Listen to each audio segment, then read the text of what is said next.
আসসালামু আলাইকুম। আজকে ছোট্ট একটা উৎপাদক, যে উৎপাদক এই বিগত সালে এসএসসি পরীক্ষার ক নম্বরে ম্যাক্সিমাম অঙ্কেতেই 2 মার্কের যেটা উৎপাদক নির্ণয় করো, এটা আসতেই আছে।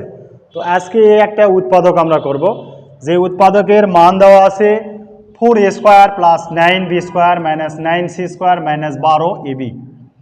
এই জায়গাতে আমরা দেখব বেশি সংখ্যার সাথে কি আছে, এখানে এ আর কি আছে, বি আছে। তাহলে এখানে যদি আমরা সাজায়ে নিই, তাহলে 2a²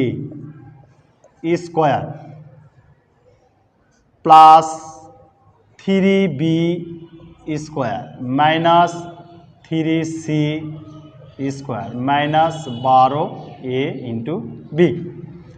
তো এখানে তাহলে 2a² - সূত্রের 2 × 2a × 3b প্লাস 3b তার উপরে কি স্কোয়ার। তাহলে এখানে 4 3 4 কত 12ab, এটার মান আমাদের বের হয়ে গেছে। আর এটা এখানে কি থেকে যাবে, তার মানে 3c²।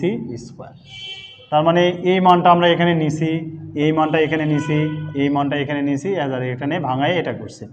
তাহলে এটা কি আসতেছে, এটা a² - 2 × a, এটা যদি b ধরি তাহলে এটা b, আর এটা হবে কি b²। তাহলে a² - 2ab কি প্লাস b², সূত্রে কি হবে, তাহলে এতটুকুর সূত্র হবে a - b² তাহলে a - b² যদি হয়, তাহলে এখানে 2a - 3b² এখানে 3c²। তাহলে এতটুকু মিলে যদি আমরা a ধরি আর এইটা যদি b ধরি, তাহলে a² - কি b² এর সূত্র। তার মানে a প্লাস b, আর এখানে a মাইনাস b, এটা হবে কি অ্যান্সার। অনেক সহজ, শুধু সাজায় একটু হিসাব করলেই, বুদ্ধি খাটালেই আমাদের কি অঙ্ক হয়ে যাবে। তো অনেক সহজ অঙ্ক, পরীক্ষার হলে আমাদের এরকম সরল সহজ প্রশ্নই কি আমাদের অত মনে থাকে না।